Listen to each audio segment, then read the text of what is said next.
सो hello students, welcome once again. So अब हम आज डिस्कस करने वाले हैं सुपरपोजिशन प्रिंसिपल पार्ट 3। ये कंक्लूडिंग पार्ट होगा और इस सुपरपोजिशन प्रिंसिपल को डिटेल में करने का फायदा सिर्फ इतना सा ही है कि हम जब इलेक्ट्रिक फील्ड में दोबारा सुपरपोजिशन को देखेंगे तो हमारे पास ऑलरेडी इतना ज़्यादा डाटा होगा, इतनी ज़्यादा हमारे पास समझ होगी कि हम इलेक्ट्रिक फील्ड की सुपरपोजिशन थ्योरम को बड़े आराम से समझ सकते हैं। सो बेसिकली जो हमारे पास न्यूमेरिकल रिलेटेड स्टफ रहता है वो ज़्यादातर बच्चों को अपील नहीं करता है। ज़्यादातर बच्चे इससे थोड़े से रिपेल हो जाते हैं। उनको लगता है कि थ्योरेटिकल पोर्शन है, किसी भी लॉ को याद करना बड़ा ही इजी है एज कंपेरेटिवली उसको किसी न्यूमेरिकल फॉर्म के अंदर समझना या न्यूमेरिकल फॉर्म के अंदर उस लॉ की मैनिफेस्टेशन को देखना।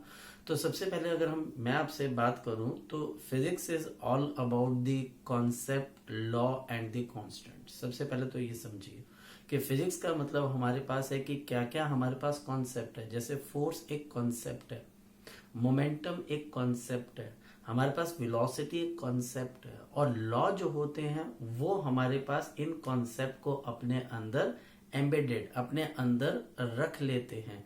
जैसे कि अगर मैं बोलता हूँ फोर्स ऑफ ग्रेविटेशन तो उसमें फोर्स का कॉन्सेप्ट आ रहा है, लेकिन जो हमारे पास लॉ बनता है उस लॉ के अंदर हमारे पास अलग तरह से कॉन्स्टेंट्स आते हैं, कुछ और वेरिएबल्स आते हैं, जिससे हमारे पास ये कॉन्सेप्ट से मिलकर हमारे पास एक लॉ जो है वो तैयार हो जाता है। तो फोर्स तो हर जगह पे, ये कॉन्सेप्ट हर जगह पे, इलेक्ट्रोस्टैटिक्स में भी ये फोर्स है। अगर हम बोले तो फोर्स क्या कॉन्सेप्ट कहता है, फोर्स का कॉन्सेप्ट हमें ये कहता है कि अगर मान लिया जाए कि किसी तरीके से कोई पुश है या कोई पुल है जो कि सिस्टम के बाहर से लग रहा है और वो किसी तरीके से किसी सिस्टम के मोमेंटम को चेंज कर देता है, तो हम बोलते हैं कि उस पूरे सिस्टम के ऊपर इस पुश या पुल ने क्या लगाई है, एक तरह की फोर्स लगाई है। अब मैं इस पुश और पुल को फोर्स की टर्म के अंदर जाने लग जाता हूं, तो ये कॉन्सेप्ट है। अब बच्चे इस बात का ध्यान रखना, आपने इस बात का ध्यान रखना है कि अगर मैं कूलम्ब्स लॉ को पढ़ रहा हूं तो मुझे किन चीजों का ध्यान रखना पड़ेगा कि मेरे न्यूमेरिकल सॉल्व हो जाए। सबसे पहले मुझे ध्यान रखना पड़ेगा मैकेनिक्स का। अगर मुझे मैकेनिक्स के बारे में पता है तो मैं सारी की सारी चीजें समझ पाऊंगा कि कैसे एक्सेलरेशन प्रोड्यूस हुई, किस फोर्स की वजह से एक्सेलरेशन प्रोड्यूस हुई, एक्सेलरेशन की वजह से वेलोसिटी पे क्या फर्क पड़ा, डिस्टेंस कितना कवर किया, दैट्स इट। वो सारी चीजें मैकेनिक्स में अप टू रोटेशनल मोशन। दूसरी चीज, मुझे ज्योमेट्री की समझ बहुत अच्छी होनी चाहिए। ट्राइंगल हो गया, स्क्वायर हो गया, हेक्सागन हो गया, या फिर इस तरह के ज्योमेट्रिकल फिगर्स के बारे में मुझे अंदाजा होना चाहिए। नेक्स्ट मुझे पता होना चाहिए कि हमारे पास जो कूलम्ब्स लॉ है उसके अंदर जो साइन ऑफ चार्जेस होते हैं वो बहुत इंपॉर्टेंट होते हैं। ये मैं आपको वो पॉइंट्स बता रहा हूं जिससे बच्चे क्वेश्चन गलत करते हैं। और लास्ट चीज जो आपको पता होनी चाहिए वो है चार्जेस के बीच का डिस्टेंस। हाँ, इसमें एक इंक्लूड, बच्चा बोल देता है कि सर हम इसमें क्या मीडियम को इंक्लूड कर लेते हैं, तो मैं बोलता हूँ हाँ, मीडियम को आप इंक्लूड कर सकते हो, बट मीडियम रिलेटेड प्रॉब्लम बहुत ज्यादा नहीं है। मैक्सिमम प्रॉब्लम हमारे पास यही आती है कि चार्जेस को वैक्यूम के अंदर प्लेस कर दिया गया है। तो अगर मुझे ये सारी चीजें पता है तो मैं बड़े आराम से कूलम्ब्स लॉ के क्वेश्चंस कर सकता हूँ, कूलम्ब्स लॉ के ऊपर बेस्ड न्यूमेरिकल्स को कर सकता हूँ। सो ये चीज है, बी पॉजिटिव। क्वेश्चन करते हुए अगर आपको घबराहट होती है तो आप बिल्कुल बेसिक से शुरू कर दीजिए, बिल्कुल बेसिक डेफिनेशन से शुरू कर दीजिए और बेसिक क्वेश्चन से शुरू करिए। ये नहीं कि आपने एकदम से आईआईटी एडवांस का क्वेश्चन उठा दिया, एम्स का क्वेश्चन उठा दिया, इरिडो पकड़ ली या ऐसी बुक पकड़ ली जो आपका दोस्त कर रहा है और एकदम से आपके हाथ पांव फूल जाएंगे कि यार हमने तो कुछ पढ़ा ही नहीं। तो बेसिक क्वेश्चन से शुरुआत करो और धीरे धीरे ग्रेजुअल अपने लेवल को इंक्रीज करिए और मेरी वीडियोस भी देखते रहिए ताकि आपको ये कॉन्फिडेंस भी आता रहे कि हम इस तरह के क्वेश्चन बड़े आराम से अगर समझ पा रहे हो तो कर भी लेंगे।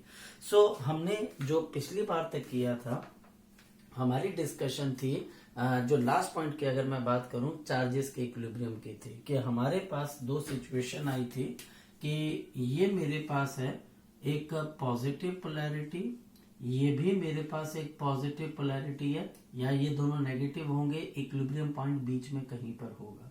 तो इक्विलिब्रियम पॉइंट किसके पास होगा, किसके पास होगा इक्विलिब्रियम पॉइंट, जिस चार्ज का मैग्नीट्यूड दूसरे चार्ज से छोटा है। तो ये एक्स साइन आपको क्या बता रहा है, इक्विलिब्रियम पॉइंट। यहाँ पर कोई भी तीसरा चार्ज आप रख दो तो उसके ऊपर इन दोनों चार्जेस की वजह से नेट फोर्स जो होगी वो 0 हो जाएगी। अगर मान लिया जाए कि हमारे पास ये डिस्टेंस है r के बराबर, ये डिस्टेंस है r के बराबर, और यहां से लेके यहां तक का डिस्टेंस मैं मान लेता हूं, यहां पर मान लेते हैं कि हमारे पास y है, और हमारे पास Q2 का magnitude is less than Q1 का मैग्नीट्यूड। तो हमारे पास इस y की वैल्यू कैसे दी जाती है, r divided by under root of, क्योंकि y Q2 से निकाला जा रहा है तो Q2 नीचे, Q1 ऊपर, ब्रैकेट क्लोज, और यहां पर मेरे पास क्या आ जाएगा, +1। तो ये सिचुएशन हमने पिछली बार की थी, और ये शॉर्टकट मैंने आपको बताया था कि जिससे आप क्वेश्चन जल्दी से जल्दी निकाल सकते हो। और मैंने शायद से आपसे एक बात ये भी कही थी कि हम नेक्स्ट लेक्चर में इससे रिलेटेड ग्राफ को चेक करेंगे। तो अब इसका ग्राफ चेक करते हैं। हमारे पास इस पर्टिकुलर कॉन्फ़िगरेशन का ग्राफ हमको कैसे बनाना आना चाहिए और किस तरीके से टीचर इसको पूछेगा। Now graph for this configuration, ये मेरे पास Q1 है और ये मेरे पास है Q2, और हमारे पास जो न्यूट्रल पॉइंट है वो Q2 के पास है। तो ये Q2 के पास हमारे पास क्या आ जाता है, न्यूट्रल पॉइंट आ गया। अब देखते हैं, हम यहाँ पर ग्राफ बनाना चाह रहे हैं between the force and the distance x। हम यहाँ पे ग्राफ बनाना चाह रहे हैं between the force and the distance x, between the force and the distance x। जहां पर मेरे पास न्यूट्रल पॉइंट है, मैं उस पॉइंट को ओरिजिन मान लेता हूं। तो ये आपके पास एक तरीके से ओरिजिन आ गया इस ग्राफ का, और वर्टिकल एक्सेस पे फोर्स है, नीचे हमारे पास फोर्स, इसको भी हम फोर्स मान सकते हैं, नीचे की तरफ ये पॉजिटिव है तो नेगेटिव है, और ये अगर ओरिजिन है तो ये डिस्टेंस राइट हैंड साइड का है और ये डिस्टेंस हमारे पास लेफ्ट हैंड साइड का है। अब इस पूरी सिचुएशन को ड्रॉ कैसे करें। सो मैं इसको मिटा रहा हूं क्योंकि ये हमने पिछली बार कर लिया था, ये सिर्फ रेफरेंस के लिए था। तो हम जब इसका ग्राफ ड्रॉ करना शुरू करेंगे तो सबसे पहली चीज है न्यूट्रल पॉइंट कहां पर है। हमारे पास न्यूट्रल पॉइंट Q2 के पास है, ये मैं ऑलरेडी लेक्चर की शुरुआत में बता चुका हूं। सो हमारे पास अगर मैं Q2 पे जाता हूं तो ये फोर्स क्या होनी चाहिए, 0 होनी चाहिए। तो इसका मतलब है कि यहां से ग्राफ पास करेगा Q2 के पास से। अगर Q1 छोटा होता तो ये ग्राफ, ये वाली लाइन यहां होती और ग्राफ यहां से पास होना था। अब इस तरफ के अंदर Q1 जो है वो डोमिनेट करेगा, Q1 डोमिनेट करेगा और यहां पर Q2 डोमिनेट करेगा। हम जिस चार्ज के पास जाते जाते हैं वो जो चार्ज होता है वो डोमिनेट करना शुरू कर देता है। कहने का मतलब, अगर कोई पर्सन बोलता है कि मैं यहां पर खड़ा होकर देखता हूं, ये मेरे पास फर्स्ट ऑब्जर्वेशन पॉइंट है, ये वाला चार्ज यहां पर रिपल्शन प्रोड्यूस करेगा और ये वाला चार्ज भी यहां पर क्या प्रोड्यूस करेगा, रिपल्शन प्रोड्यूस करेगा। अब कूलम्ब्स लॉ के न्यूमेरिकल के लिए तीसरी इंपॉर्टेंट चीज, एक थी मैकेनिक्स, दूसरी थी ज्योमेट्री और तीसरी होती नेट फोर्स।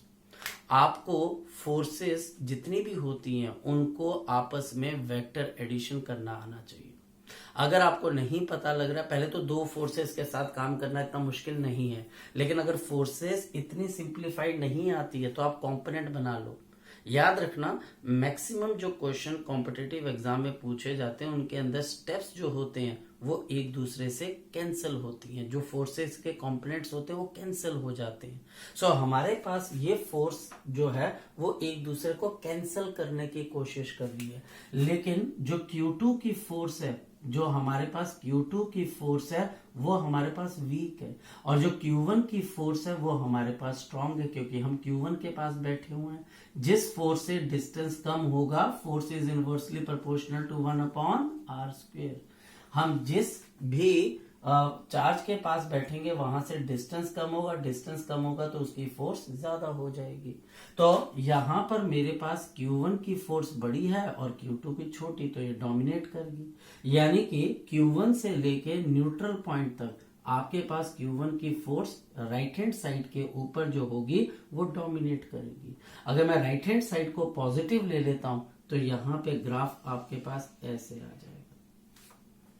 अब ये ग्राफ हाइपरबोलिक क्यों बना, तो the force is inversely proportional to R square. ये ग्राफ यहां पर क्यों नहीं टच किया, क्योंकि आर इज इक्वल टू 0। अगर ये वाला चार्ज जिसको मैं इमेजिन कर रहा हूं, जो तीसरा चार्ज है क्यू नॉट, उसका डिस्टेंस Q1 से क्या हो जाए 0, तो आर अगर 0 है तो फोर्स क्या होगी इनफाइनाइट। तो ये ग्राफ यहां पर जाकर क्यों मीट किया, क्योंकि यहां पर न्यूट्रल पॉइंट है। यहां पर इस पॉइंट पर Q2 की फोर्स और Q1 की फोर्स एक दूसरे को क्या कर रही है, एक दूसरे को कैंसिल कर रही है न्यूट्रल पॉइंट पर। अब अगर मैं ग्राफ के इस पोर्शन पे आ जाऊं Q2 वाले इस रीजन में, तो यहां पर Q2 की फोर्स जो होगी वो डोमिनेट करेगी Q2 की। और Q2 की फोर्स कहां पर होगी, अगर मैं कोई भी चार्ज रखूंगा तो वो हमारे पास होगी लेफ्ट हैंड साइड पे। Q1 की फोर्स भी होगी पर वो डोमिनेट नहीं कर पाएगी, आप Q1 से दूर चले गए हो, Q1 के पास हो, तो इसका मतलब है कि यहाँ पे ग्राफ आपके पास कैसा बन जाएगा, नीचे की तरफ। ग्राफ ऊपर या नीचे सिर्फ ये देख के बनाया जा रहा है कि फोर्स की डायरेक्शन क्या है। यहां पर फोर्स की डायरेक्शन पॉजिटिव है और यहां पर न्यूट्रल पॉइंट से Q2 तक की डायरेक्शन नेगेटिव है, तो इसका मतलब है ये फोर्स इस तरीके से वेरी करेगी। इस पॉइंट पर टच होने का मतलब न्यूट्रल पॉइंट है, यहां टच नहीं होने का मतलब कि हमारे पास R इज इक्वल टू 0 पे फोर्स क्या होगी है इनफाइनाइट। सो अब नेक्स्ट हमारे पास क्या आ जाता है, इसके अंदर दो और कंडीशंस हम डेवलप कर सकते हैं। अगर मैं यहां बैठ जाऊं, अगर मैं इस Q0 चार्ज को ना तो यहां रख रहा हूं, ना न्यूट्रल पॉइंट पर, ना यहां पे रख रहा हूं। अब अगर ये Q0 चार्ज यहां पर आ जाएगा तो क्या होगा, ये Q1 इसको क्या करेगा, रिपेल करेगा, ये Q2 भी इसको क्या करेगा, रिपेल करेगा। यानी कि दोनों फोर्सेस की डायरेक्शन इस तरफ को होगी और इस तरफ कौन सी डायरेक्शन होती है, नेगेटिव। तो यहाँ पे ग्राफ ऐसे बन जाएगा। अब ये ग्राफ यहां पर क्यों टच नहीं कर रहा है, क्योंकि R इज इक्वल टू 0 पे फोर्स क्या हो जाएगी इनफाइनाइट। तो ये ग्राफ यहां क्यों नहीं टच कर रहा है, क्योंकि अगर ये ग्राफ यहां टच कर गया तो मतलब मुझे एक और ऐसी पोजीशन मिल जाएगी जहां पर मुझे एक न्यूट्रल पॉइंट मिल रहा है। जबकि न्यूट्रल पॉइंट कहां पर लाई करता है, इन दोनों के बीच में कहीं पर लाई करता है, near the charge of the smaller magnitude. अब अगर हम बात करें यहाँ की Q2 के पास की, अगर कोई भी चार्ज Q2 के इस तरफ होगा तो Q1 भी रिपेल करेगा, Q2 भी रिपेल करेगा, यानी राइट हैंड साइड पे या, और इसका मतलब है कि यहाँ पर फोर्स कुछ इस तरीके से वेरी करेगी और ये इस एक्स एक्सिस को कभी भी टच नहीं करेगी। सो ये बहुत इंपॉर्टेंट ग्राफ है और आप में से कोई भी बच्चा, नॉर्मल थिंकिंग वाला बच्चा, इसकी 4 ऑप्शन बड़े आराम से बना सकता है। इसको ऊपर ले गए, इसको नीचे ले गए, न्यूट्रल पॉइंट को इधर उधर घुमा दिया, इसको नीचे कर दिया, इसको ऊपर कर दिया। इसके एक एक पोर्शन के अंदर बच्चे कॉन्सेप्ट छुपा हुआ, और same question can be asked in gravitation also. So please इसको एक बारी स्क्रीन को फ्रीज करके कहीं पर नोट करके आप देखिएगा जरूर। और अगर आपको कोई डिफिकल्टी लगती है तो आप मुझे व्हाट्सएप कर सकते हो या फिर मुझे ईमेल भी कर सकते हो, तो फिर दैट्स वाई मैं आपसे व्हाट्सएप के थ्रू जो है आपके डाउट्स जो है वो कंप्लीट करवा दूंगा। सो क्या ये सेम चीज तभी होगी हमारे पास कि ये Q1 और ये माइनस Q2 हो, तो क्या सेम ग्राफ बनेगा? अब सोचो जरा, अगर ये Q1 हो और ये माइनस Q2 हो तो न्यूट्रल पॉइंट कहाँ मिलता है? दोनों के बीच में नहीं मिलता है, ये इन दोनों चार्जेस के बाहर मिलेगा इसी स्ट्रेट लाइन पे बाहर की तरफ को मिलेगा। और वो जो न्यूट्रल पॉइंट है छोटे मैग्नीट्यूड वाले चार्ज के पास कहीं पर रखा होगा, वो वहीं कहीं पर लोकेट हो जाएगा। तो इसका मतलब है अगर हम वहां का भी ग्राफ बनाना चाहते हैं तो कुछ इसी तरीके की आर्गुमेंट लगेगी। तो प्लीज आप वो ग्राफ ट्राई करिएगा। अगर आपको उसमें भी डिफिकल्टी आती है लेट मी नो, तो मैं उसकी भी आपको एक वीडियो बनाकर दे दूंगा। सो स्टार्ट करते हैं बच्चे अब हम next point. So next point अब हमारे पास आ जाता है सुपरपोजिशन प्रिंसिपल का एक और एप्लीकेशन, और ये हमारे पास है जिसके अंदर अब इक्विलिब्रियम वगैरह की बातें जो होंगी वो अब 2 चार्जेस की वजह से नहीं होंगी, बहुत सारे चार्जेस की वजह से होंगी। सो हम यहां पर बात करते हैं the condition of the equilibrium of the charges, the condition of the equilibrium of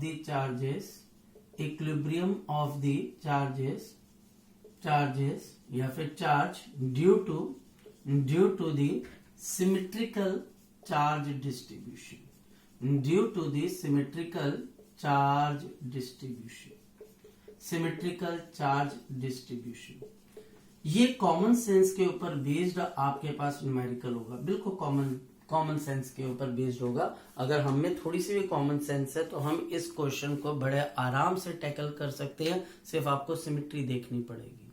जैसे कि अगर मेरे पास मान लिया जाए इस तरीके से ये एक हमारे पास इक्विलेटरल ट्राइंगल है और इस इक्विलेटरल ट्राइंगल के यहाँ पर भी क्यू चार्ज है, यहाँ पर भी क्यू चार्ज है और यहाँ पर भी मेरे पास क्यू चार्ज है और इसकी साइड हमारे पास L के बराबर है।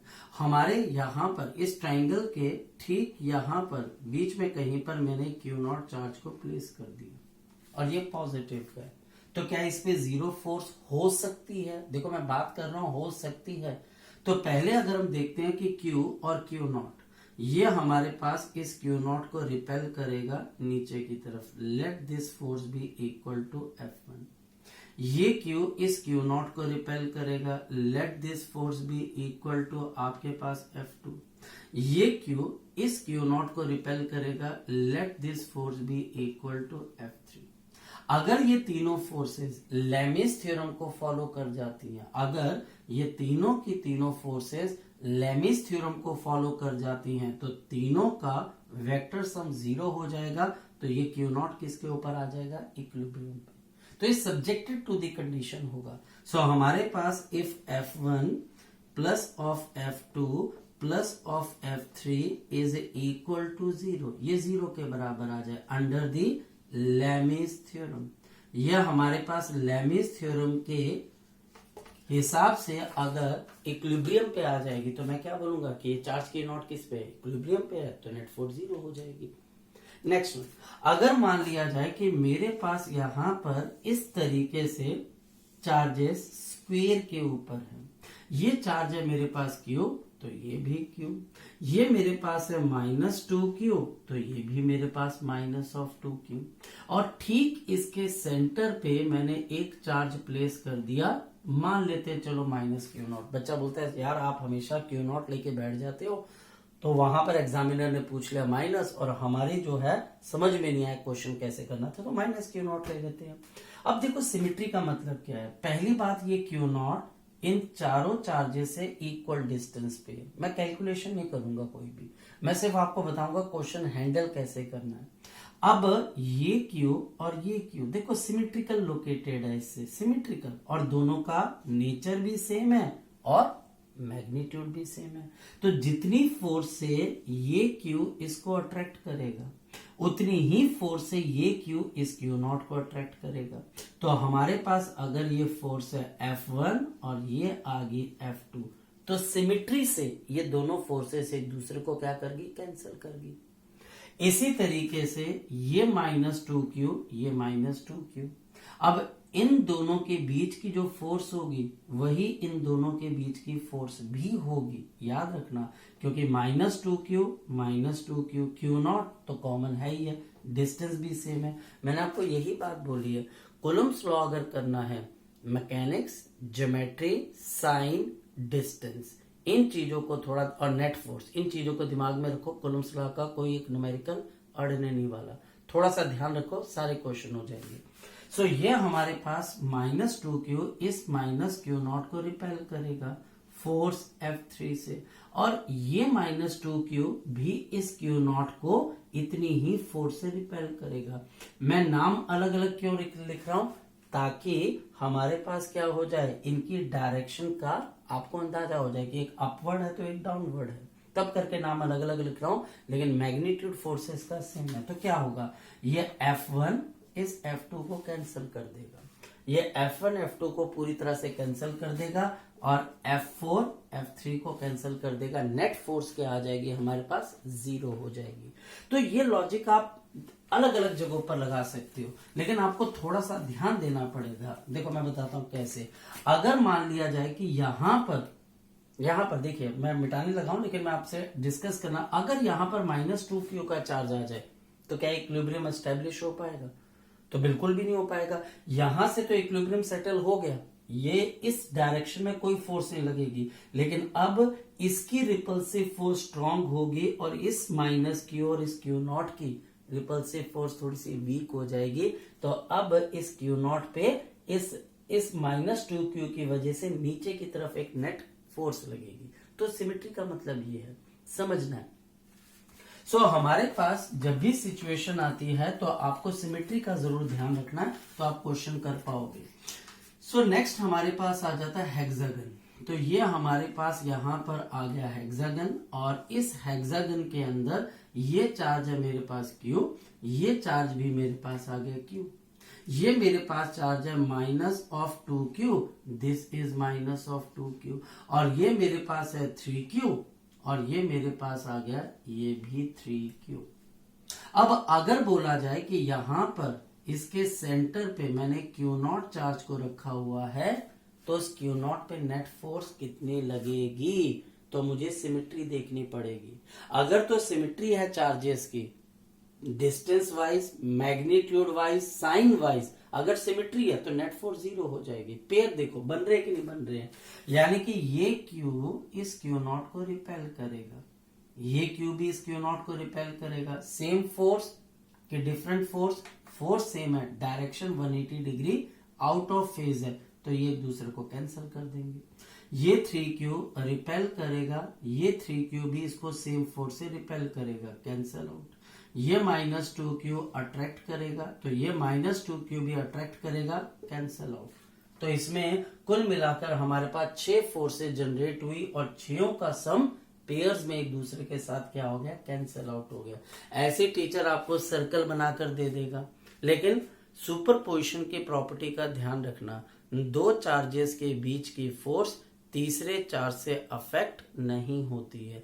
जब भी आपने देखना है उन दो फोर्सेस को दिमाग में रखना है, चाहे तीसरा चार्ज दोनों चार्जेस के बीच में क्यों ना हो, आप भूल जाओ उसको, उसकी वजह से दो चार्जेस की फोर्स के ऊपर कोई फर्क नहीं पड़ता है। सो ये हमारे पास स्पेशल केस आ गया सिमेट्री का। अब नेक्स्ट क्या आता है, अब नेक्स्ट इसके अंदर से एक और हमारे पास स्पेशल केस जनरेट हो जाता है, the special case of missing charge, the special case of the missing charge. या फिर हम ये बोल देते हैं कि आपके पास एक ऐसी लोकेशन है जहां पर वॉइड है, यानी कि हमारे पास एक वॉइड लोकेशन है, यानी कि एक ऐसी लोकेशन है जिसके ऊपर कोई चार्ज ही नहीं है, न्यूट्रल है। और टीचर अब जो है क्वेश्चन आपको किस तरीके से पूछेगा, मेरे पास यहां पर इस तरीके से ये एक हेक्सागन आ गया, ये हेक्सागन आ गया, और यहां पर चार्ज है Q, ये भी Q आ गया, ये भी Q आ गया, ये Q है और ये आ गया Q, और यहां पर सेंटर पे मेरे पास एक चार्ज रखा हुआ है Q0, और इस हेक्सागन की जो साइड है वो A के बराबर है। इस हेक्सागन की जो साइड है वो हमारे पास किसके बराबर है, A के बराबर है, A स्मॉल a के बराबर है। अब टीचर मुझे ये पूछ रहा है कि इन पांचों की वजह से यहां पर Q0 के ऊपर कितनी फोर्स लग रही होगी, इन पांचों की वजह से। आप बोलोगे बड़ी हैरानी वाली बात है यार, अगर यही Q चार्ज यहां पर होता तो सिमेट्री बन जाती, और अगर सिमेट्री बन जाती तो नेट फोर्स क्या हो जाती, 0। यही तो बात हमारे दिमाग में आती है। लेकिन बचे कितने चार्ज हमारे पास, 5, और पांचों की वजह से अब फोर्स निकालनी है, तो कैसे निकालेंगे, तो बहुत सारी टेक्निक्स है इसमें। टीचर तरह तरह की टेक्निक से जो है यूज करता है। जैसे कि टेक्निक नंबर 1 है कि ये Q और ये Q एक दूसरे की फोर्स को कैंसिल कर देंगे, ये Q और ये Q एक दूसरे की फोर्स को क्या कर देंगे, कैंसिल कर देंगे। ये चारों फोर्सेस एक दूसरे की फोर्स को कैंसिल कर देंगे। बचा कौन सा चार्ज, ये वाला Q, और ये Q इस Q0 को रिपेल कर देगा। सो टेक्निक नंबर 1 है बच्चे हमारे पास इसके अंदर से, या फिर मेथड बोल देते हैं हम, क्या हमारे पास यहाँ पर मेथड नंबर 1 हमारे पास क्या है, बहुत सिंपल सा मेथड है कि हम यहाँ पर पेयरिंग बनाएंगे, pairing and cancelling, pairing and आप यहां पर क्या कर सकते हो बच्चे, इसको कैंसिलिंग कर सकते हो। हम यहां पर पेयर बनाकर कैंसिल कर देंगे तो 4 चार्जेस पेयर में कैंसिल हो जाएंगे, चारों की फोर्स कैंसिल हो जाएगी Q0 पे, बचा 5वां चार्ज। तो अब force will be due to the fifth charge. तो अब 5 वे चार्ज की वजह से फोर्स आएगी और ये फोर्स किसके बराबर आ जाएगी, K into Q not upon a square. ये हमारे पास आ गया। अब इसकी क्वेश्चन को करने की एक और टेक्निक भी है। तो अब इसी क्वेश्चन को करने की दूसरी टेक्निक क्या है, मिसिंग चार्ज को जरा देखते हैं। इस क्वेश्चन को करने की अब दूसरी टेक्निक क्या है, मेथड नंबर 2 क्या है, मेथड नंबर 2 हमारे पास क्या कहता है कि क्यों ना मैं ये मान के चलूं कि यहां पर 6वां चार्ज मौजूद था। अगर मैं मान लू तो क्या चाहता है, अगर मैं ये मान लू कि यहां पर 6 चार्ज प्रेजेंट था तो उन 6 चार्जेस की वजह से फोर्स क्या हो जाती, 0।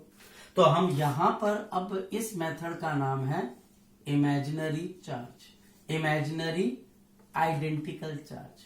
हम इस प्रॉब्लम के अंदर आइडेंटिकल चार्ज जो है वो प्लेस कर देते हैं, इमेजिनरी आइडेंटिकल चार्ज। तो क्या होगा, अगर इमेजिनरी आइडेंटिकल चार्ज यहां पर प्लेस कर दिया जाए, then the force due to the 5q charges plus the force due to the single charge will be equal to 0। इन पांचों चार्जेस और इस अकेले चार्ज की फोर्स अगर आपस में इकट्ठी हो जाए तो नेट फोर्स 0 हो जाएगी। कैसे, ये 4 तो 0 कर ही चुके हैं, इस फिफ्थ में अगर ये चार्ज अपनी फोर्स, इमेजिनरी चार्ज अपनी फोर्स को ऐड कर देगा तो नेट फोर्स क्या हो जाएगी, 0 हो जाएगी। सो देयरफॉर, और इसी वजह से मैं अब यहां पर क्या बोलूंगा, the force due to the 5q charges, इन पांचों की वजह से जो चार्जेस की वजह से फोर्स होगी, that will be equal to minus of Fq। अब ये जो नेगेटिव साइन आया है ये सिर्फ सिंबॉलिक है कि आपके पास इस चार्ज की वजह से जो फोर्स होगी वो इस डायरेक्शन में नहीं होगी, उल्टी डायरेक्शन में हो जाएगी। तो इसका मतलब है अगर मैं इस सिंगल चार्ज की वजह से फोर्स निकाल लेता हूं तो वो कितने के बराबर आ जाती है, मैं इग्नोर कर देता हूं नेगेटिव साइन को, इग्नोरिंग दिस साइन, तो मेरे पास force due to the Q charge कितने के बराबर है, again this force is K into Q not upon a square. तो सेम आंसर आ गया। तो ये मेथड नंबर 2 है। मेथड नंबर 3 जो ज्यादा इफेक्टिव है, मेथड नंबर 3, क्योंकि ये जरूरी नहीं है कि टीचर आपको हमेशा सिमेट्री वाले क्वेश्चन दे, कई बारी वो इस कॉन्सेप्ट के अंदर एसिमेट्रिकल चार्ज भी लेके आ जाता है और एक जगह पे वो छोड़ देता है, एक जगह पे वॉइड लगा देता है, वहां पर कोई चार्ज नहीं छोड़ता है।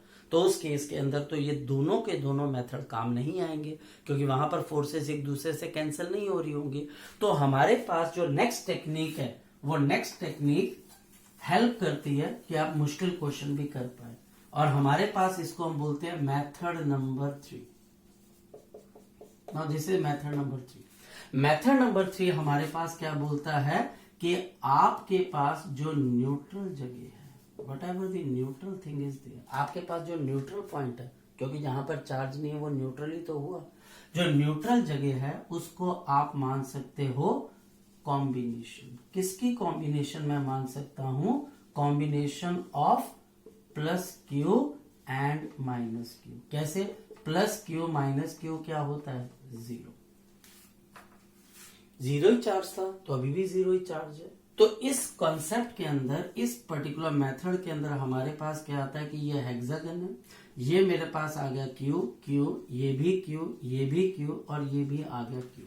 अब ये वाला जो पॉइंट है हमारे पास, ये वाला पॉइंट, ये इसके पास कोई चार्ज नहीं था तो मैं क्या बोलूंगा, इसके पास एक प्लस क्यू है और माइनस ऑफ क्यू, ऐड करोगे तो 0 है, वैसे भी 0 ही है। तो हमने जितना चार्ज इसमें ऐड करना है उतना ही सब्ट्रैक्ट कर लेना है। तो अब ये काम कैसे करेगा मेथड, मैं समझाता हूं। ये मेरे पास आ गया क्यू नॉट, ये डिस्टेंसेस आ गया हमारे पास इस क्यू के फ्रॉम द क्यू नॉट। अब ये जो मेरे पास प्लस क्यू है ये सभी के साथ पेयर बना देगा और इसकी वजह से नेट फोर्स क्या हो जाएगी, 0। तो बचा कौन सा चार्ज, माइनस क्यू का। ये माइनस क्यू चार्ज क्या करेगा, इस क्यू नॉट को अपनी तरफ अट्रैक्ट कर लेगा। तो इससे भी हमारे पास क्वेश्चन का आंसर आता है। तो ये करने का तरीका है कि हम किस तरीके से चीजों को समझते हैं। तो तीनों में से जो मेथड आपको लगता है आप लगा लीजिए। सो यहां पर हमारे पास क्या आ जाएगा कि due two plus Q net force, the net force becomes 0, net force becomes 0। इस प्लस क्यू की वजह से नेट फोर्स 0 हो जाएगी, but due to minus Q, due to the minus Q की वजह से क्या होगा, आपके पास जो फोर्स होगी वो हमारे पास किसके बराबर आ जाएगी, the force on the charge Q not is equal to K into Q not into Q upon a square. तो आपने तीनों मेथड देखे, तीनों से एक जैसा आंसर आ रहा है, तो आप तीनों मेथड को एक बार जरूर देख लीजिएगा। तीनों में से जो मेथड आपको लगता है कि सर हमें मुश्किल आ रही है, तो आप मुझे बता दीजिएगा, मैं दोबारा से कभी इसकी वीडियो बनाकर फिर हम कुछ एग्जाम्पल लेके इन तीनों के मेथड को बारी बारी डिस्कस कर सकते हैं। सो नेक्स्ट वन हमारे पास अब क्या चीज आ जाती है, next is after the equilibrium of the charges, हमारे पास अब नेक्स्ट चीज क्या आ जाती है, the concept of the equilibrium of the system of charges, the concept of the equilibrium of the system of charges, system of the charges। अब इसमें क्या कंफ्यूजन है कि इक्विलिब्रियम ऑफ चार्ज और equilibrium of system of charges में क्या main difference है। अगर मैं बात करता हूं इक्विलिब्रियम ऑफ चार्ज, तो इसका मतलब क्या है, इसका मतलब साफ ये है कि सिस्टम के अंदर एक चार्ज जिसकी बात हो रही है वो इक्विलिब्रियम पे है, वो न्यूट्रल पॉइंट पे रखा हुआ है, वो इक्विलिब्रियम पे है। और अगर हम बात करते हैं the equilibrium of the system of the charges, तो इसका मतलब क्या होता है कि सिस्टम में जितने चार्ज प्रेजेंट है, जितने भी चार्ज प्रेजेंट है, सब पे नेट फोर्स 0 है। तो इसका मतलब ये हमारे पास एक अलग कंडीशन है, ये पिछली कंडीशन से मिलती जुलती जरूर है, नाम भी मिलते जुलते हैं, बट हमारे पास काम करने का तरीका सेम नहीं है। समझते हैं कैसे। सबसे पहले हम यहाँ पर प्रीवियस एग्जांपल ले लेते हैं। यहाँ पर मेरे पास क्या था, ये चार्ज है मेरे पास Q1, ये चार्ज है मेरे पास Q2 और ये रहा मेरे पास चार्ज Q0, पॉजिटिव पॉजिटिव और ये भी पॉजिटिव, तीनों के तीनों पॉजिटिव। ये बीच वाला चार्ज इक्विलिब्रियम पे आ गया, मान लिया जाए कि इक्विलिब्रियम पे आ गया। क्या ये Q1 इक्विलिब्रियम पे है, क्या ये Q2 इक्विलिब्रियम पे है, जरा चेक करते हैं। अगर मैं यहाँ पर Q1 को देखता हूं या फिर मैं यहाँ पर Q2 को देखता हूं, जरा चेक करते हैं। ये Q0 इस Q1 को रिपेल करेगा, this is the force due to the Q1 और ड्यू टू दी Q0, और ये वाली शो करेगी the force F due to आपके पास क्या आ गया Q2। तो क्या ये Q1 पे नेट फोर्स 0 है? आंसर बिल्कुल भी नहीं। कैसे हो सकती है? क्योंकि सारी फोर्सेस एक तरफ को जा रही हैं, डायरेक्शन एक दूसरे को कैंसिल करने वाली नहीं है, ऐड करने वाली है। इस पे तो हमने मान ही चुके हैं कि इक्विलिब्रियम पॉइंट है, जितने से ये रिपेल कर रहा है उतने से Q2 रिपेल कर रहा है। What about Q2? ये Q0 इस Q2 को भी रिपेल करेगा, F Q0 और ये डैश आ गया, और ये Q1 भी Q2 को रिपेल करेगा। तो आपके पास ये क्या आ जाएगा F और ये मेरे पास आ जाएगा Q। तो हमारे पास क्या हुआ, ये Q2 और ये Q1, ये दोनों एक दूसरे को क्या कर रहे हैं बच्चे, हमारे पास यहाँ पे Q1 और Q2 रिपेल कर रहे हैं, और Q0 भी इन दोनों को अपनी अपनी जगह पे रिपेल कर रहा है, जिसकी वजह से ना तो ये इक्विलिब्रियम पे है ना तो ये इक्विलिब्रियम पे, हाँ ये इक्विलिब्रियम पे जरूर है। तो हम इसकी स्टेटमेंट पता है क्या लिखते हैं, हम इसकी स्टेटमेंट ये लिखते हैं, charge Q0 is at the equilibrium but Q1 और Q2 इक्विलिब्रियम पे नहीं है, तो सिस्टम ऑफ चार्ज इक्विलिब्रियम पे नहीं है। सो यहां पर हम लिखते हैं no, this system of charges is not in equilibrium, this system of the charges is not in the equilibrium. यानी कि सिस्टम ऑफ चार्जेस इक्विलिब्रियम पे कब होगा, जब ये तीनों के तीनों चार्जेस, अगर 10 चार्ज होंगे सिस्टम में तो 10 के 10 चार्जेस के ऊपर नेट फोर्स क्या होनी चाहिए, 0।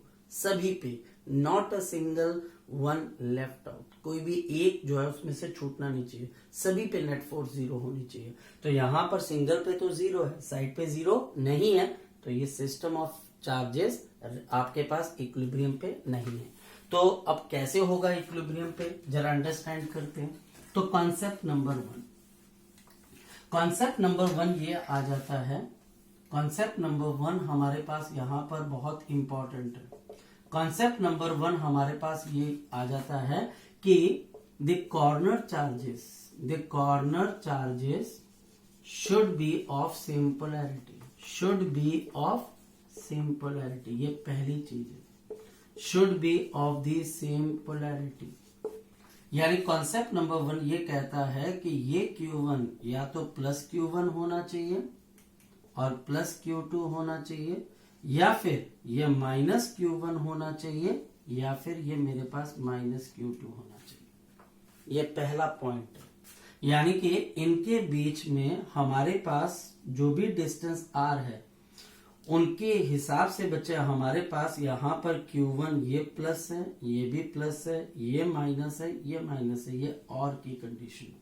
और इसका दूसरा कॉन्सेप्ट हमारे पास क्या कह रहा है, इसका दूसरा कॉन्सेप्ट हमें ये कहता है the charge placed in between at neutral point या इक्विलिब्रियम पॉइंट या null point, neutral point, equilibrium point एक ही बात है, शुड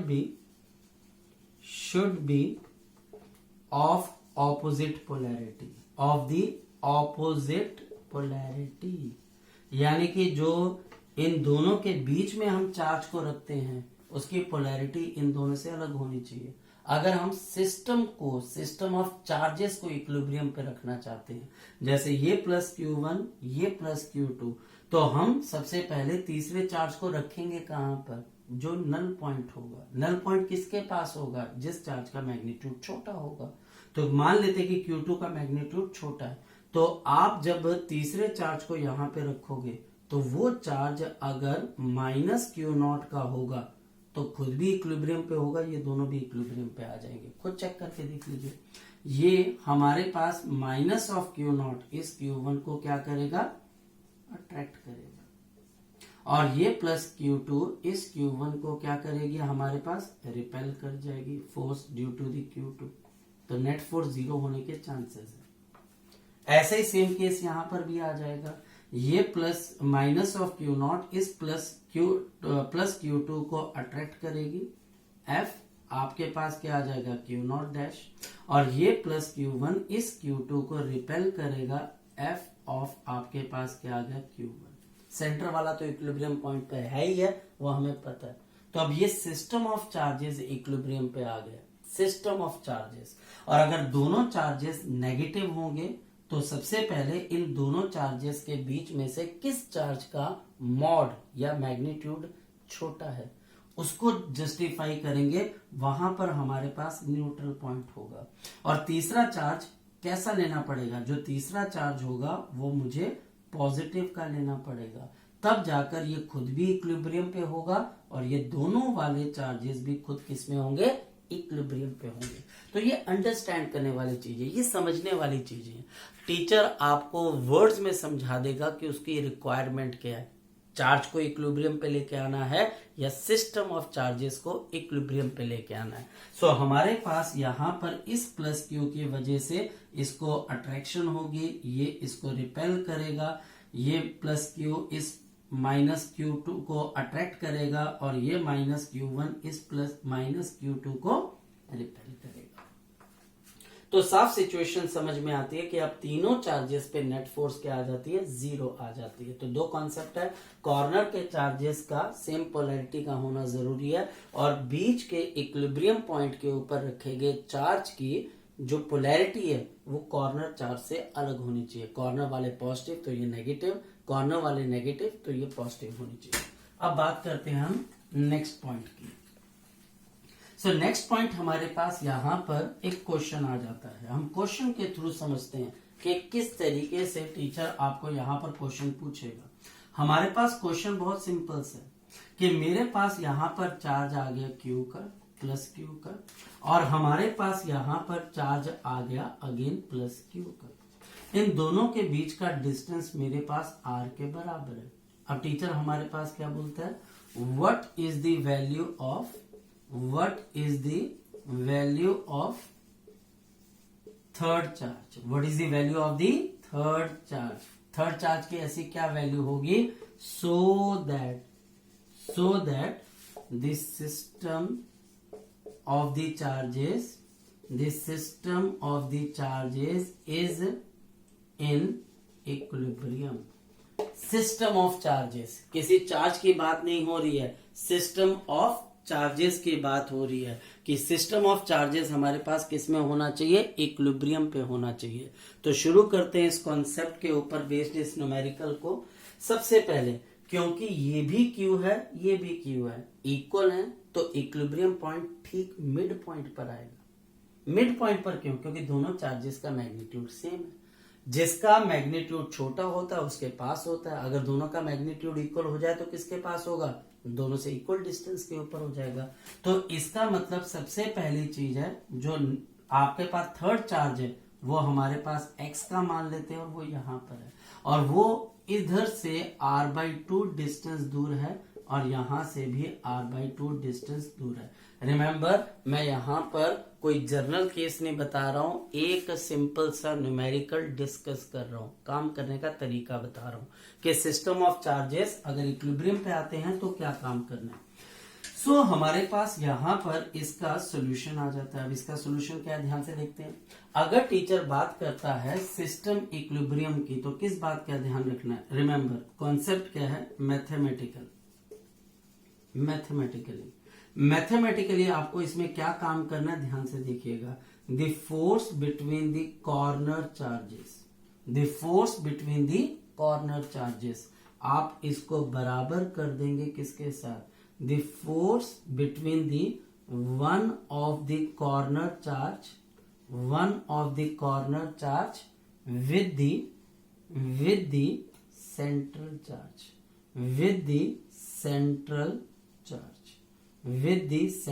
चार्ज। अब सेंट्रल चार्ज को लेके मिसकॉन्सेप्शन नहीं होनी चाहिए कि बिल्कुल हमेशा सेंटर पे बैठेगा। अगर आपको कंफ्यूजन है तो मैं सेंट्रल वर्ड काट देता हूं और यहां पर मैं लिख देता हूं इन बिटवीन चार्ज। आपके पास इन बिटवीन चार्ज, क्योंकि ये चार्ज तो इक्विलिब्रियम पॉइंट पर होगा और इक्विलिब्रियम पॉइंट जरूरी नहीं है कि हमेशा मिड पॉइंट पर है, वो तो कहीं पर भी हो सकता है। सो मैथमेटिकली ये चीज हमारे पास क्या आती है, अगर सिस्टम को इक्विलिब्रियम पे लेके आना है तो कॉर्नर वाले दो चार्जेस, एक ये चार्ज, इनके बीच की फोर्स रिपल्सिव है। इस फोर्स को मैं बोल देता हूं F1, और सेंटर ये वाला जो इन बिटवीन चार्ज है और ये Q है, इसके बीच की फोर्स हमारे पास क्या आनी चाहिए। अब ये फोर्स अगर तो रिपल्सिव हुई तो इसका मतलब है कि ये सिस्टम इक्विलिब्रियम पे नहीं आ पाएगा, तो इसका मतलब मुझे इसको क्या मानना पड़ेगा, -Q।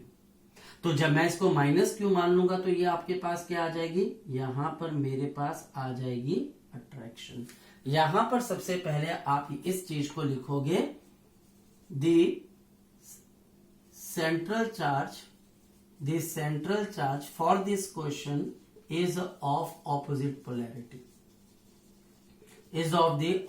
पोलैरिटी, यानी कि इसकी पोलैरिटी पूरी तरह से अलग है।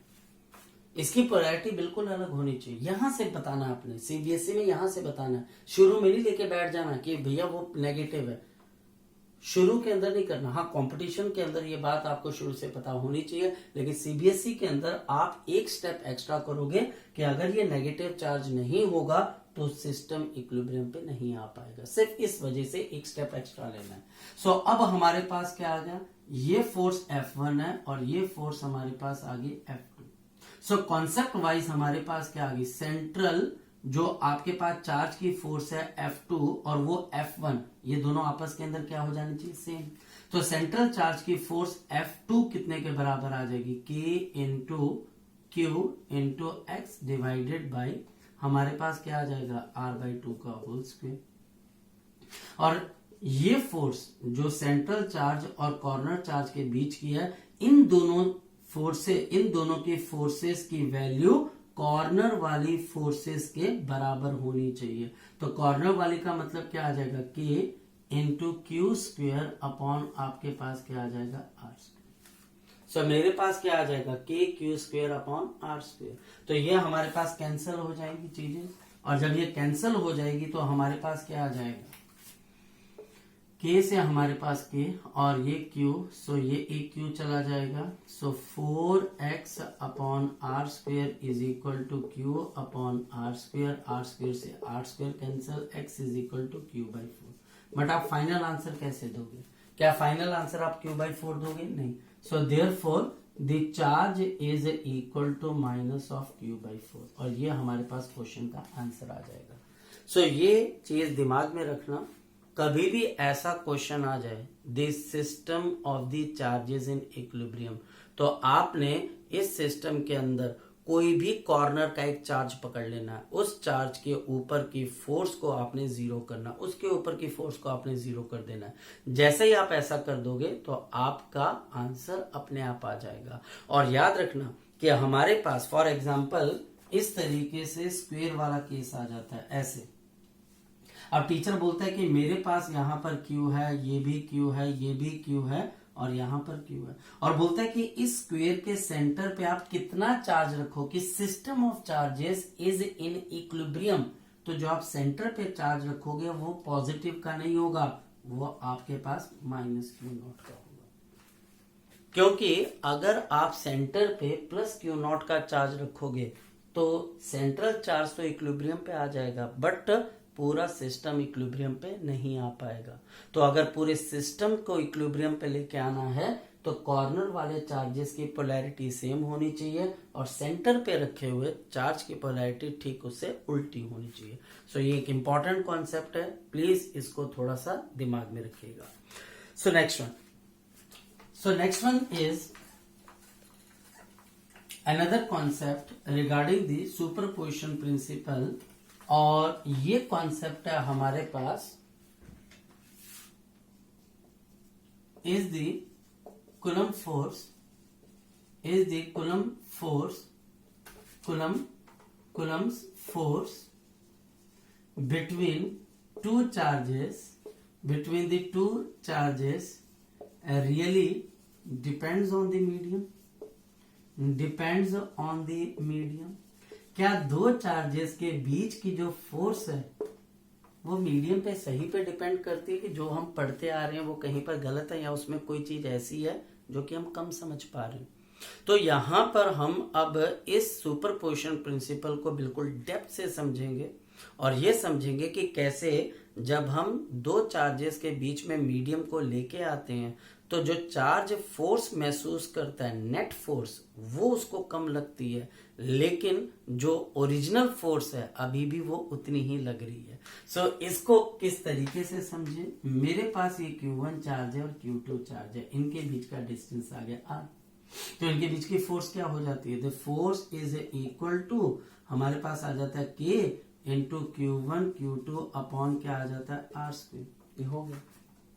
मान लिया जाए कि अब ये Q1 है और ये Q2 और इनके बीच में हमने एक मीडियम को रख दिया, अब क्या होता है, क्या मैं ये बोलूं कि बीच का जो मीडियम है, इनके बीच में जो मीडियम आ गया जिसका डाइलेक्ट्रिक कांस्टेंट है K, इसकी वजह से सॉरी K से आप कंफ्यूज हो सकते हो तो मैं K को यहाँ पे लिख देता हूँ 1/4 पाई एप्सिलॉन नॉट, कहीं पर आपको कंफ्यूजन ना हो जाए, अब लिख लेते हैं अब कोई दिक्कत नहीं है। सो यहाँ पर डाइलेक्ट्रिक कांस्टेंट आ गया K, तो हम ये बोल देते हैं कि यार मीडियम आया फोर्स कम होगी, मीडियम आ गया फोर्स कम होगी। क्या सही है और क्या गलत है, अब ध्यान से समझते हैं। एक्चुअल के अंदर जैसे ही हमारे पास इन दोनों चार्जेस के बीच में मीडियम आता है तो मीडियम की क्या हो जाती है हमारे पास पोलराइजेशन। ये पॉजिटिव चार्ज इस मीडियम के इलेक्ट्रॉन्स को अपनी तरफ पुल कर लेगा, खींच लेगा, तो यहाँ पर बहुत सारा नेगेटिव चार्ज आ जाएगा। ये पॉजिटिव चार्ज भी क्या करेगा, यहाँ पर नेगेटिव चार्ज को पुल कर लेगा। मीडियम में नेगेटिव और पॉजिटिव दोनों है, वो नेगेटिव को अपनी तरफ अट्रैक्ट कर लेंगे, जिसकी वजह से अब ध्यान से देखो इस Q1 के ऊपर अब टोटल कितनी फोर्सेस लग रही है। अगर मैं ध्यान से देखूं तो एक फोर्स इसकी वजह से लग रही है, ये Q2 इस Q1 को यहाँ पे रिपेल कर रहा है, और ये जो नेगेटिव चार्ज डेवलप हुआ ये वाला, या फिर ये जो नेगेटिव चार्ज डेवलप हुआ ये वाला, ये दोनों नेगेटिव चार्ज जो अंदर डेवलप हुए वो इस Q1 को क्या करेंगे, पुश करेंगे कि अब यहाँ पर पुल करेंगे। तो आंसर है ये जो नया चार्ज डेवलप हुआ है ये इसको इस डायरेक्शन में पुल करेगा। यानी कि जो चार्ज इंड्यूस होता है मीडियम के अंदर, वो चार्ज इस Q1 को अपनी तरफ क्या करता है, अट्रैक्ट करता है, जिसकी वजह से अगर मैं Q1 पे अब नेट फोर्स निकालने की कोशिश करूं तो अब इस पे 3 फोर्सेस काम कर रही हैं। एक Q1 की वजह से, Q1 के ऊपर Q2 की वजह से पुरानी फोर्स अभी भी वो उतनी ही लग रही है, और दूसरी हमारे पास इन दोनों नेगेटिव चार्जेस की वजह से अट्रैक्टिव फोर्स। तो इसके ऊपर अगर हम फ्री बॉडी डायग्राम बनाते हैं तो Q1 है, एक फोर्स यहां लग रही है, 2 फोर्सेस का सम यहां लग रहा है, तो क्या हो गया, फोर्सेस ऐड हो रही है कि कैंसल आउट होने की कोशिश कर रही हैं, कैंसल आउट होने की कोशिश कर रही हैं, और इसी वजह से अब Q1 जो फोर्स महसूस करता है वो थोड़ी सी कम होती है। तो याद रखना नेट फोर्स जो ये महसूस कर रहा है वो कम हुई है, अभी भी Q1 और Q2 के बीच में पुरानी ही फोर्स लगती है। तो वर्ड्स का ध्यान रखना, टीचर क्या बोलता है कि मीडियम को डालने से चार्जेस के बीच की फोर्स कम हो रही है कि चार्जेस के बीच की नेट फोर्स कम हो रही है। तो आंसर है नेट फोर्स कम होती है, चार्जेस की फोर्स अभी भी उतनी की उतनी है। तो ये एक इंपॉर्टेंट कॉन्सेप्ट है। तो बिल्कुल ये है, is the Coulomb's law of force between the two charges really depends upon the medium. तो हम बोलेंगे कि कूलम्ब फोर्स जो है वो तो उतनी रहती है, लेकिन नेट कूलम्ब फोर्स जो होती है वो डिक्रीज हो जाती है। तो इस क्वेश्चन का आंसर ये निकल कर आता है। Next one, so next one is the superposition principle and the simple harmonic motion. So अब हम यहां पर नेक्स्ट पार्ट यहां पर डिस्कस करने वाले हैं the concept of the superposition principle and the simple harmonic motion. तो हमारे पास एसएचएम के अंदर सिंपल हार्मोनिक मोशन आता कहां से है? सो इसके लिए हमारे पास प्रीवियस लेक्चर की एक एग्जांपल है, हम वहीं से शुरू करेंगे, सारी डिटेल कैलकुलेशन करने की दोबारा से जरूरत नहीं है। तो ये हमारे पास प्रीवियस लेक्चर जिस बच्चे ने देखा हुआ है उसको तो समझ में आ जाएगा, और जिसने नहीं देखा हुआ है वो प्लीज जो है पिछले लेक्चर्स देख ले चैनल पे जाकर, तो एग्जांपल दिखाई दे जाएगी। सो हमारे पास यहाँ पर 2 चार्जेस थे, एक ये वाला एक ये वाला। ये मेरे पास था Q और ये Q, और इनके बीच क्या डिस्टेंस था 2r, और एक चार्ज जो था वो यहां से कुछ डिस्टेंस आगे रख दिया, और वो चार्ज Q0 था। अब चार्ज को मैं Q0 नहीं लूंगा, मैं ले लेता हूं माइनस ऑफ Q0, और यहां पर ये माइनस ऑफ Q0 है, और ये डिस्टेंस हमारे पास किसके बराबर आ गया, x के बराबर आ गया। जब वहां पर वो पॉजिटिव का चार्ज था तो क्या होता है, ये फोर्सेस उसको रिपेल कर देती हैं और वो चार्ज पार्टिकल इंफिनिटी की तरफ को धकेल दिया जाता है। लेकिन क्या इस माइनस Q0 के साथ भी ऐसा होगा? आंसर है नहीं। ये Q इस Q0 को माइनस Q0 को अट्रैक्ट करेगा, तो let this force be F1, let this angle be theta. ये Q इस माइनस Q0 को अट्रैक्ट करेगा इस डायरेक्शन में, late this force B F2। आपको भी पता है कि ये दोनों फोर्सेस सेम होंगी, एंगल भी सेम होगा।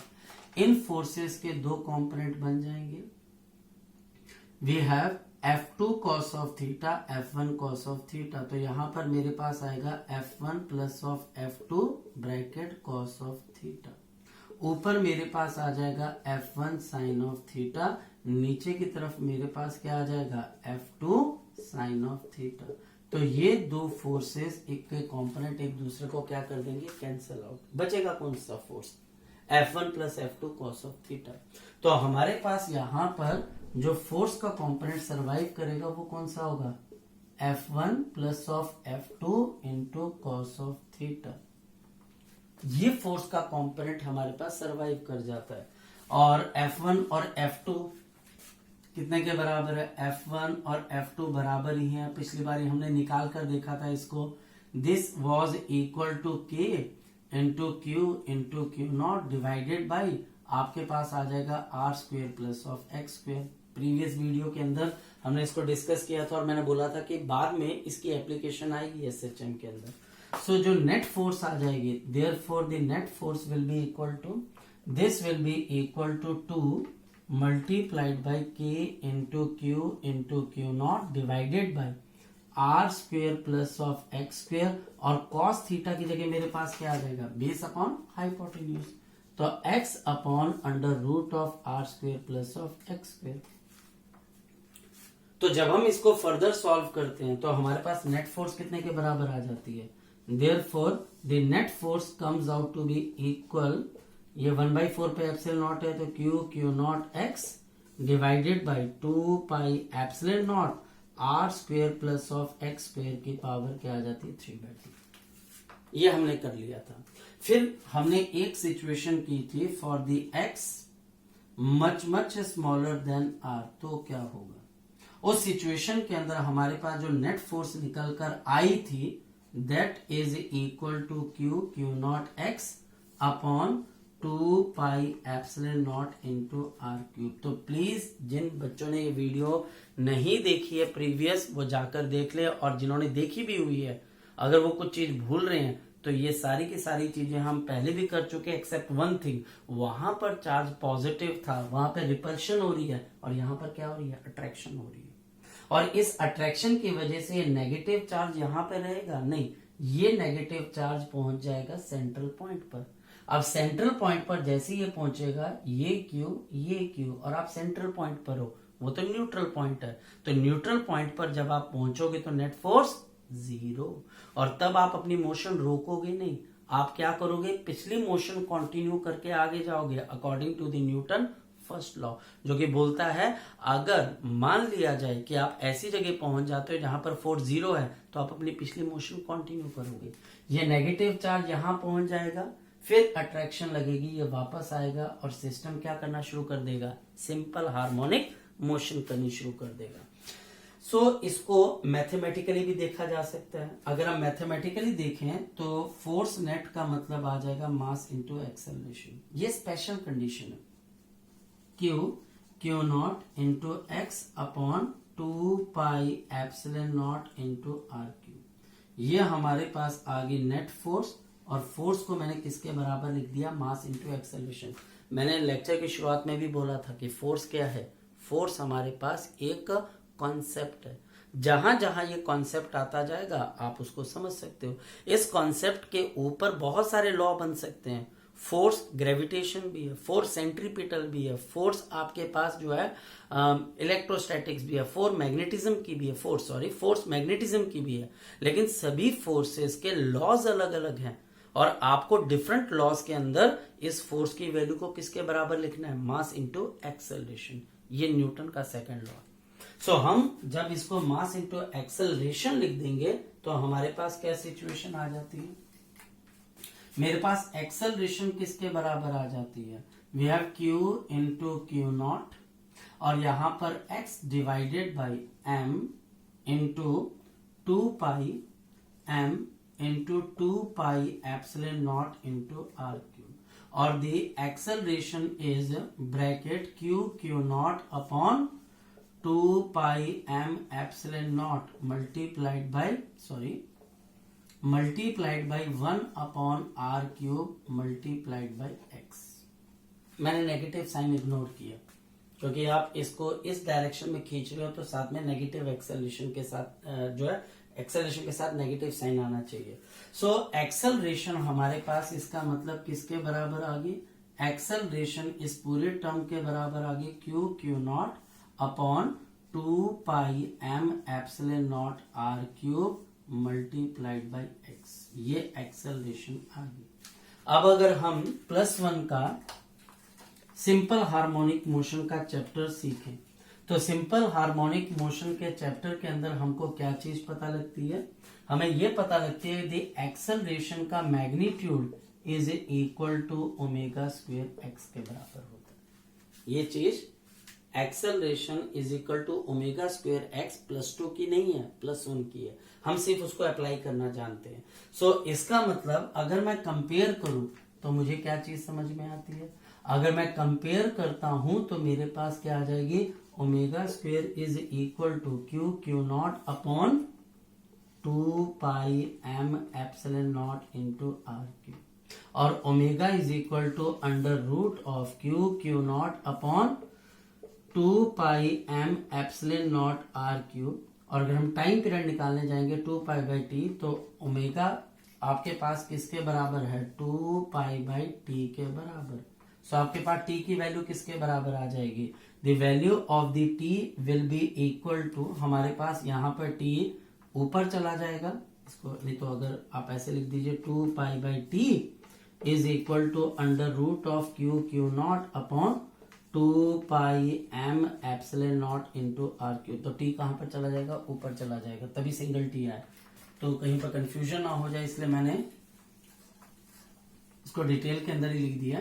सो अब हमारे पास यहाँ पे t की वैल्यू किसके बराबर आ जाएगी, तो t इज इक्वल टू, अब हमारे पास t किसके बराबर आ जाएगा, 2 pi under root of 2 pi m epsilon not into are cube upon q into Q naught. अब 2 पाई अंदर चला जाएगा तो 4 पाई स्क्वेयर अंदर हो जाएगा, तो कितना आ जाएगा हमारे पास 8 pi cube m epsilon not are cube upon मेरे पास क्या आ जाएगा, q into Q naught. This is the time. So this is not the end, ये एंड नहीं है, इसमें एक क्वेश्चन और भी बनता है, तो हमारे पास क्वेश्चंस की भरमार रहती है, एक SHM और बनती है। सो क्योंकि बच्चा हमारा जो प्लेटफॉर्म है, ये प्लेटफॉर्म हमारे पास एक लिमिटेड टाइम ऑफ इंटरेक्शन देता है, इस वजह से बच्चे मैं यहाँ पर जैसे जैसे आपकी क्वेरी रहेगी मैं वैसे वैसे वीडियोस बनाता रहूंगा, 5 मिनट की भी बना सकता हूँ कि सर आप दूसरा जो है केस वो भी डिस्कस कर दीजिए, या आज में आप जो पढ़ा आपने उसके अंदर कोई डाउट आया तो उसको एक्सप्लेन करने के लिए मैं कोई और वीडियो भी तैयार कर सकता हूँ। फिलहाल आप इसको समझिए कि ये SHM क्यों बन पा रहा है। SHM इसलिए बन पा रहा है क्योंकि पॉजिटिव और नेगेटिव एक दूसरे को अट्रैक्ट करते हैं, तो ये जो चार्ज पार्टिकल है नेगेटिव, ये इन दोनों पॉजिटिव के बीच में चलता रहेगा और ये SHM करेगा। एक बार एक क्वेश्चन आया था और वो क्वेश्चन ये था कि सिमिलर सिचुएशन थी, पॉजिटिव चार्जेस और नेगेटिव चार्जेस, लेकिन टीचर ने क्वेश्चन क्या पूछ लिया कि for x much much greater than r motion क्या होगी। x much much less than r में तो SHM होती है क्योंकि force directly proportional to x आ जाती है, तो हम क्वेश्चन निकाल लेते हैं।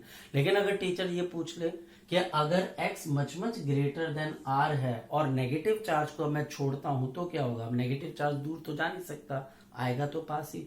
तो क्वेश्चन का आंसर था कि मोशन तो पीरियोडिक होगा लेकिन सिंपल हार्मोनिक मोशन नहीं होगा। तो ये बात ध्यान रखना। फिर मैं रिपीट करता हूं, एक बार क्वेश्चन यही पूछा गया था कि 2 पॉजिटिव चार्ज है, नेगेटिव चार्ज है, और नेगेटिव चार्ज को आप थोड़ी दूर ले जाकर छोड़ रहे हो, और जो डिस्टेंस है जहां पर उसको खींचा गया, जहां से उसको डिस्प्लेस किया गया, वो distance size of this system से बहुत बड़ा है, तो क्या होगा, ये कैसी मोशन करेगा, क्या ये SHM करेगा? तो आंसर होगा ये SHM नहीं करेगा क्योंकि डिस्टेंस बढ़ चुका है।